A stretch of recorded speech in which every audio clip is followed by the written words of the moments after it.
Kalau tadi kan maunya milenial rumah murah, tapi nggak murahan. Jadi memang berdasarkan data survei kami, mayoritas mayoritas backlog memang di milenial. Sekitar 31% populasi Indonesia tuh milenial yang belum punya rumah. Dan ternyata tadi maunya kan nggak murahan karena anak milenial sekarang maunya semua experience ya. Jadi Mhm. mereka kriterianya paling tidak maunya di tengah kota, tapi harga mahal. Tapi kalau lokasinya pun di pinggiran kota atau di perbatasan kota, enggak apa-apa. Asal dekat dengan fasilitas transportasi atau transportasi umum gitu ya, boleh stasiun, halte, dan yang lain. Lalu karena mereka itu juga peduli dengan kekinian ya, fasilitas olahraga, jogging track, kolam renang, itu jadi pilihan mereka. Selain tentunya dominan keluarga muda, jadi mereka perlu juga ketersediaan fasilitas pendidikan, juga klinik, apotik, pusat perbelanjaan, juga tempat nongki-nongki pasti ya. Dan yang lain yang terpenting juga tadi yang disampaikan oleh Pak Dani gitu. Milenial kita juga peduli dengan desain. Tapi Baik. desainnya ternyata nggak sembarang desain. Desain yang mempertimbangkan karena kondisi pandemi ya, kerja dari rumah, belajar dari rumah, dan tentu juga rumah itu tidak sekedar rumah, tapi sekarang rumah juga fungsinya sebagai rumah sakit isolasi mandiri. Itu yang menarik. Dan survei juga membuktikan mau kriteria permintaannya banyak, kemampuan harga rumah hunian milenial tuh rata-rata di 200-400, dominan ya, bisa Mhm. lebih tinggi. Dan jawabannya, adakah di Jakarta? Tadi pertanyaannya gitu ya. Karena Iya. saya juga dari Perumnas, saya mau kasih jawab. Kalau boleh ditanyain, boleh aja. Kami punya banget, bahkan di Jakarta. Ya, jadi pilihannya ada rumah high rise gitu. Kalau mau di tengah kota biasanya Baik. karena harga udah mahal, jadi high rise. Bisa juga landed. Jadi tengah kota kita punya juga Alonia gitu, Kemayoran, ada di Cengkareng, ada juga Mhm. di Karawang. Kalau yang tersambung dengan moda transportasi kereta api kita punya di Tanjung Barat, tengah kota ya masih ya, di Jakarta Mhm. Selatan. Ada di Serpong, ada juga di depan kampus UI di Mahata Margonda, Pondok Cina. Dan yang landed karena ternyata survei kita juga anak teman-teman milenial kita ternyata masih banyak juga preferensinya yang landed.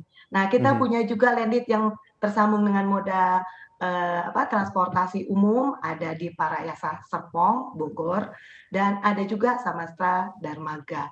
Harganya Baik. tenang di range yang tadi saya sebutkan tadi. Gaji dan juga usia begitu ya. Kalau kita lihat ya Pak Dani, ini kan riset banyak yang menyebutkan kelompok usia 18 sampai 20 tahun adalah mereka yang ada dalam tahap scouting begitu Pak Dani, atau belum memiliki kekuatan ekonomi namun punya cita-cita untuk memiliki rumah sendiri. Dari kelompok ini bisa nggak sih mereka memiliki rumah sendiri dan tipe properti seperti apa yang sebenarnya bisa dimiliki dengan kekuatan gaji di usia tersebut? Ya, baik. Jadi pertama terkait dengan batasan usia tadi ya, Mhm.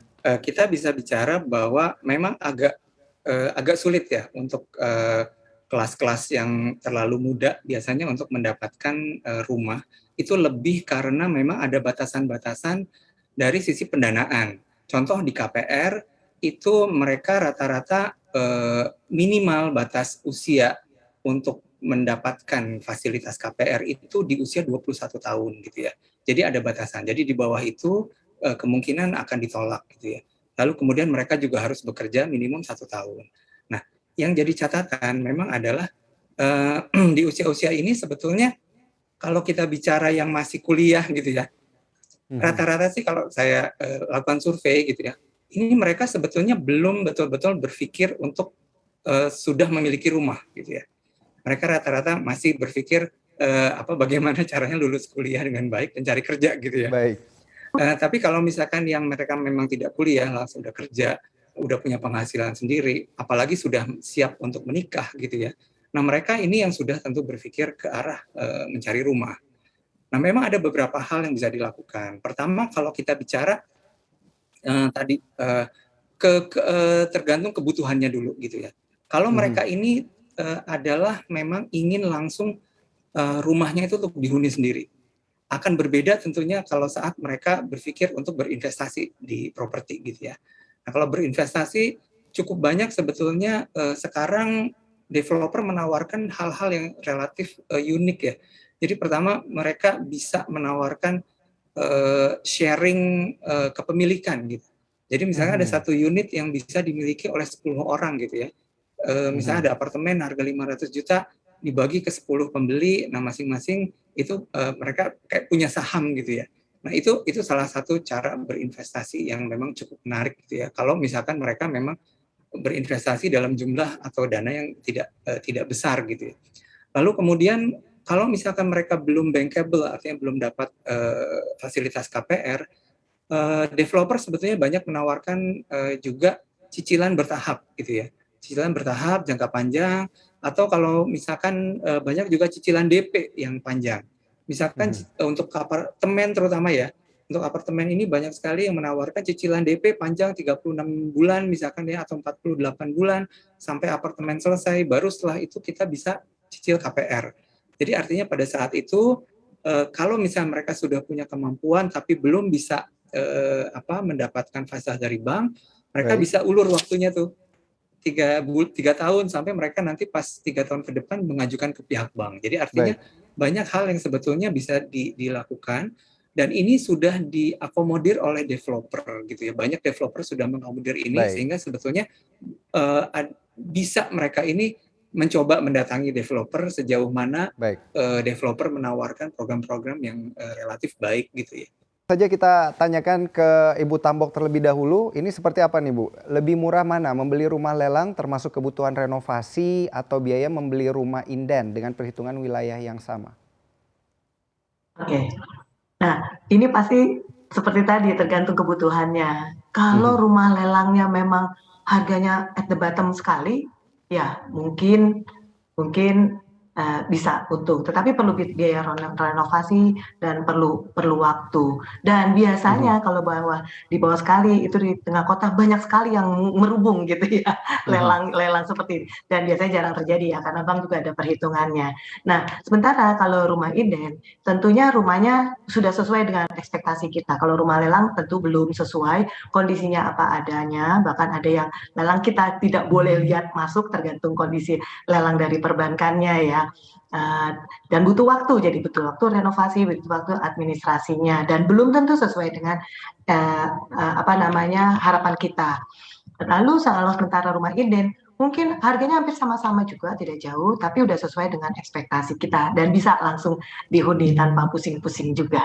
Ya, ini tergantung pilihannya. Kalau ingin cepat masuk, bisa kita langsung rumah yang inden. Kalau mau rumah lelang, berarti itu lebih Baik. banyak untuk Pak, gimana investasi. sih caranya mendapatkan hunian yang murah tapi nggak murahan dan memiliki lokasi akses yang menunjang? Baik. Nah ini tentu satu challenge sendiri ya. Kalau kita bicara mau cari rumah murah tapi nggak murahan gitu ya. Eh, Memang nggak bisa pelan-pelan sih ya. Artinya kita betul-betul Mhm. harus cari, betul-betul harus cari karena memang tiap individu tuh punya kebutuhan yang berbeda-beda. Jadi Mhm. artinya dari sisi lokasi, dari sisi ukuran, harga itu tentu masing-masing punya batasan masing-masing gitu ya. Tapi artinya kita memang harus melihat sesuai dengan kemampuan kita. Oke, kalau misalkan kita bicara yang harga-harga eh, apa misalkan di bawah 500 juta gitu ya, tentu akan sulit Mhm. mendapatkan di dekat-dekat Jakarta gitu ya, tentu akan relatif lebih jauh.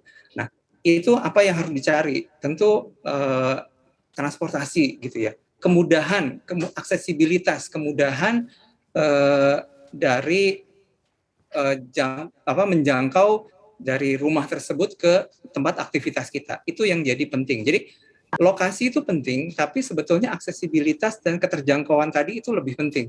Karena bisa Mhm. jadi sebetulnya secara lokasi relatif jauh, tapi dengan adanya tadi misalkan komuter ya dekat stasiun KA, Mhm. komuter itu memudahkan akses ke tempat kerja. Itu senilai plus sendiri gitu ya. Lalu Baik. kemudian tipsnya juga memang harus rajin sih cari info, karena nggak bisa kita dapat cari rumah itu katanya kan kayak cari jodoh ya, jodoh-jodohan gitu ya. Jadi kalau pas nemu yang cocok semuanya pas dengan kita, nah itu baru yang sesuai.